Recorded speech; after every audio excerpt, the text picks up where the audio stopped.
Understanding Judaism and Zionism, thanks to Israel Shahak's book, Jewish History, Jewish Religion. 5 Laws against the non-Jews, Desecrating the Sabbath to save life, following.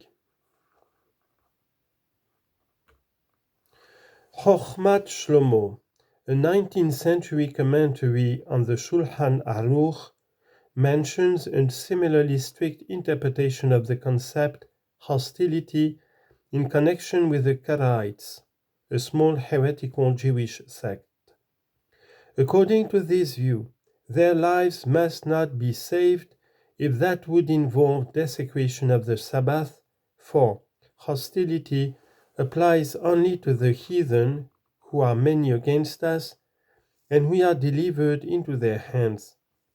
But the Karaites are few and are not delivered into their hands, so the fear of hostility does not apply to them at all.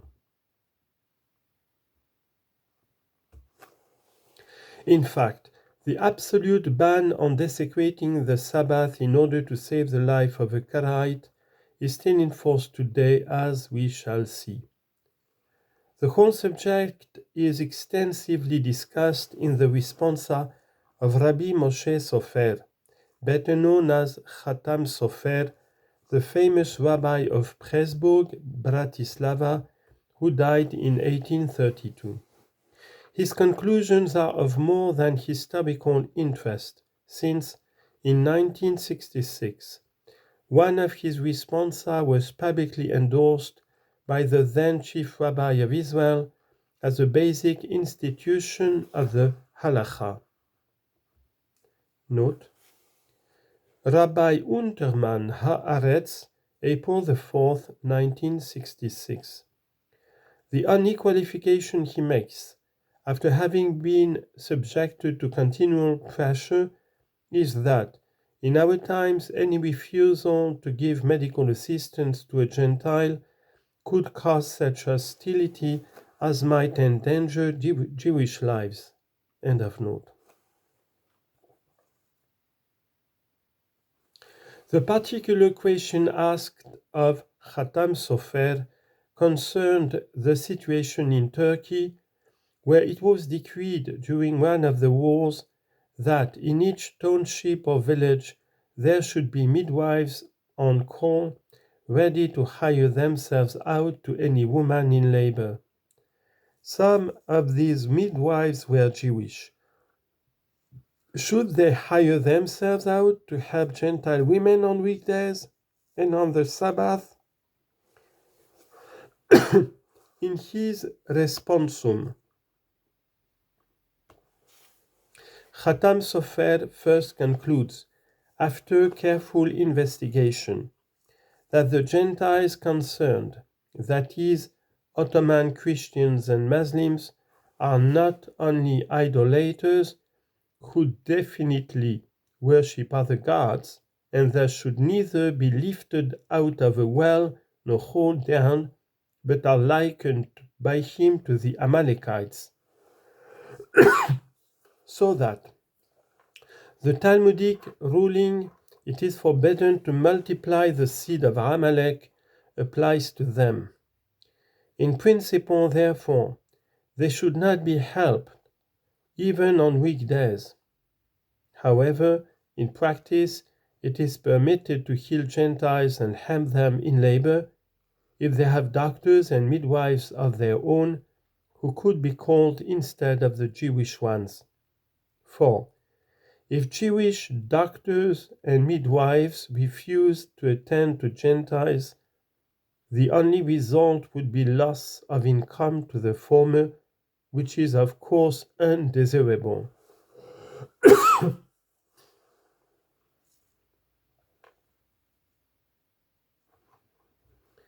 This applies equally on weekdays and on the Sabbath, provided no desecration of the Sabbath is involved. However, in the latter case, the Sabbath can serve as an excuse to mislead the heathen woman and say that it would involve desecration of the Sabbath. In connection with cases that do actually involve desecration of the Sabbath, Khatam Sofer, like other authorities, makes a distinction between two categories of work banned on the Sabbath. First, there is work banned by the Torah, the biblical text as interpreted by the Talmud. Such work may only be performed in every exceptional cases if failing to do so would cause an extreme danger of hostility towards Jews. Then, there are types of work which are only banned by the sages who extended the original law of the Torah. The attitude towards breaking such bans is generally more lenient. Another responsum of Khatam Sofer deals with the question whether it is permissible for a Jewish doctor to travel by carriage on the Sabbath in order to heal a Gentile. After pointing out that under certain conditions, traveling by horse-drawn carriage on the Sabbath only violates a ban imposed by the sages rather than by the Torah, he goes on to recall Maimonides' pronouncement that Gentile women in labor must not be helped on the Sabbath, even if no desecration of the Sabbath is involved, and states that the same principle applies to all medical practice, not just midwifery. But he then voices the fear that if this were put into practice, it would arouse undesirable hostility, for the Gentiles would not accept the excuse of Sabbath observance and would say that the blood of an idolater has little worth in our eyes.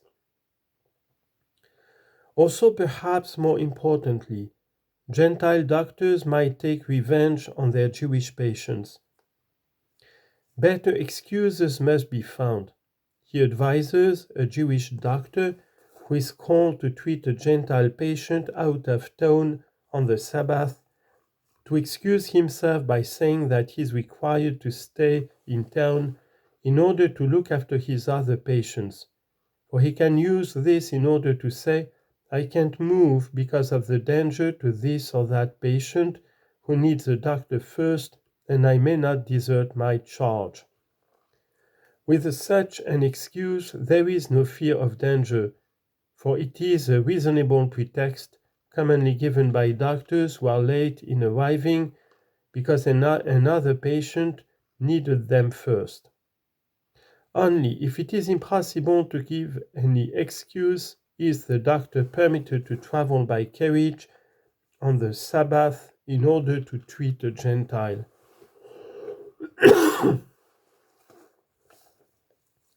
In the whole discussion, the main issue is the excuses that should be made, not the actual healing or the welfare of the patient. And throughout it is taken for granted that it is all right to deceive the Gentiles rather than treat them, so long as hostility can be averted. Note, Rabbi Knolbelovitz in the Jewish Review Journal of the Mizrahi Party in Great Britain, June the 8th of the year 1966. Of course, in modern times, most Jewish doctors are not religious and do not even know of these rules. Moreover, it appears that even many who are religious prefer, to their credit, to abide by the Hippocratic oath rather than by the precepts of their fanatic rabbis. Note, Rabbi Yisrael Meir Kagan, better known as the Hafetz Haim, complains in his Mishnah Berurah, written in Poland in 1907, quote, And know ye that most doctors, even the most religious, do not take any heed whatsoever of this law. For they work on the Sabbath and do travel several parasangs to treat a heathen, and they grind medicaments with their own hands. And there is no authority for them to do so. For, although we may find it permissible, because of the fear of hostility, to violate bans imposed by the sages, and even this is not clear, yet, in bans imposed by the Torah itself, it must certainly be forbidden for any Jew to do so, and those who transgress this prohibition violate the Sabbath utterly, and may God have mercy on them for their sacrilege. Commentary on Shulchan Aruch Orach Hayim number 330. The author is generally regarded as the greatest rabbinical authority of his time. End of note. However, the rabbi's guidance can fail to have some influence on some doctors, and there are certainly many who, while not actually following that guidance, choose not to protest against it publicly.